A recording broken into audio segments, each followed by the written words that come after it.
अयोध्या पर सुप्रीम फैसला आने वाला है, लेकिन उससे पहले अयोध्या में सुरक्षा बढ़ा दी गई है। अयोध्या में धारा 144 के बीच सुरक्षा व्यवस्था को सख्त कर दिया गया है। अयोध्या और आसपास के जिलों के साथ साथ गांव में मुनादी कराई जा रही है कि किसी भी अफवाह के चक्कर में आप ना आए, आपसी सौहार्द और भाईचारा बिगाड़ने वालों की पहचान करें और पुलिस को फौरन इसकी इत्तला दें।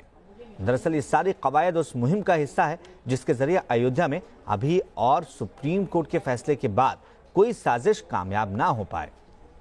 अमन की अपील हर कोई कर रहा है, चाहे वो दल हो, चाहे वो तमाम लोग हों जो इस पूरे मसले पर अब तक कोर्ट में जिरह करते नजर आए।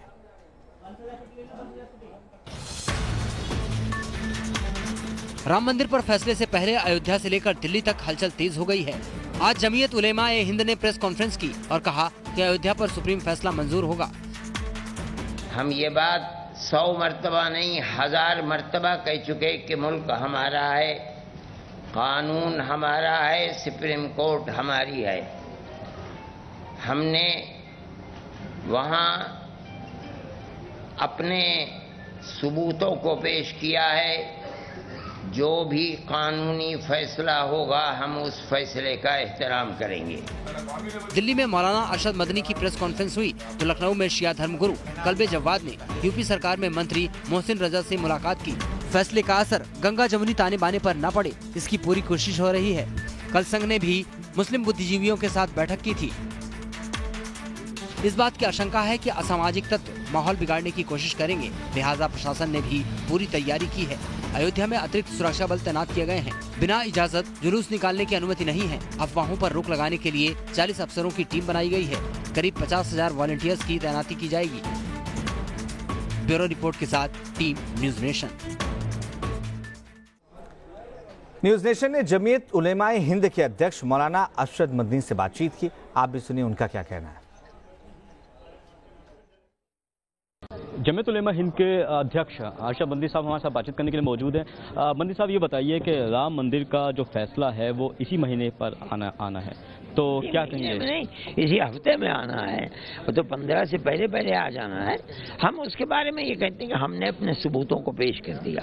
हमारा जो दावा था हमने उसको भी पेश किया है और हमारे सबूत बड़े मजबूत सबूत हैं। हम ये समझते हैं कि उन सबूतों को सामने रखते हुए खिलाफ में फैसला आना इसका मौका नहीं है। लेकिन मान लीजिए हमारे सबूत को सुप्रीम कोर्ट, जो हमारा मुल्क है, हमारे मुल्क की अदालत है, आखिरी अदालत है, वो हमारे सबूतों को तस्लीम नहीं करती है, तो जो भी फैसला वो देगी हम उसको एहतराम की नजर से देखें। राम मंदिर और बाबरी मस्जिद जो है हिंदू मुस्लिम की आस्था का मामला है, लेकिन मामला कोर्ट के अंदर चल रहा है। अगर फैसला जो है मुस्लिम पक्ष के खिलाफ आता है तो फिर आप क्या करेंगे? हम ये समझते हैं कि फैसला कानून ही को सामने रखते हुए होना चाहिए, इसलिए कि सुप्रीम कोर्ट कानून की जगह है, आस्था की जगह नहीं है।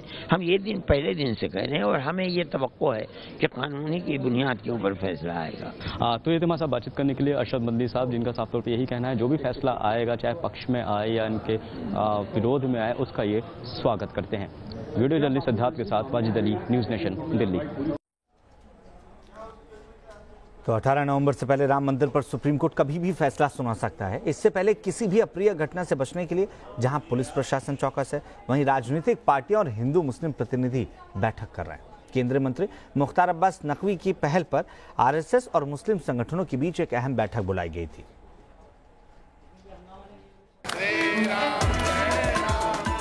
ये तस्वीरें राहत देने वाली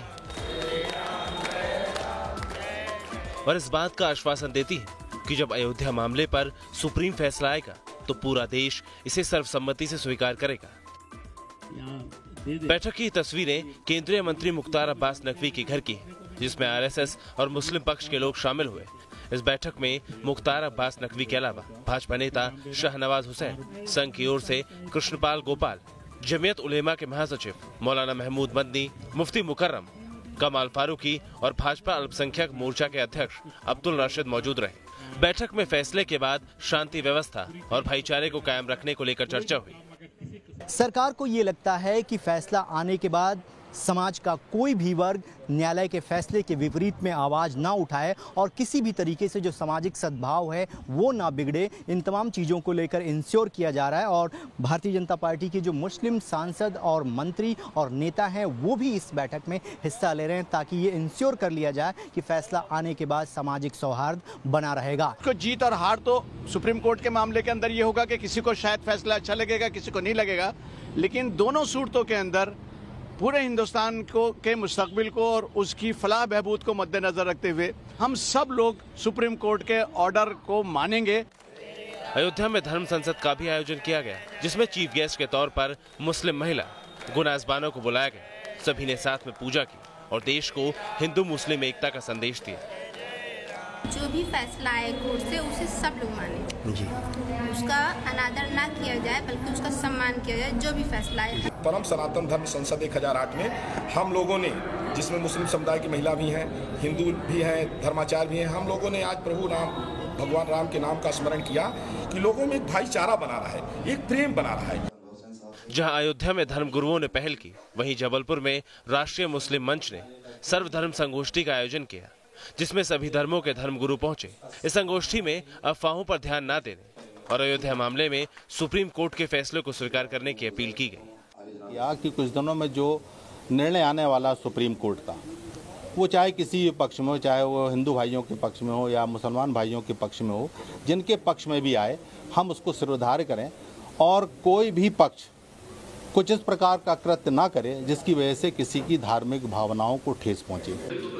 पुलिस भी लगातार चौकसी बरत रही है। जहां यूपी में सड़कों पर पुलिस प्रशासन अलर्ट है, वहीं जगह जगह हिंदू और मुसलमानों के साथ बैठक कर रही है। तस्वीरें पुलिस पीस कमेटी की बैठक की।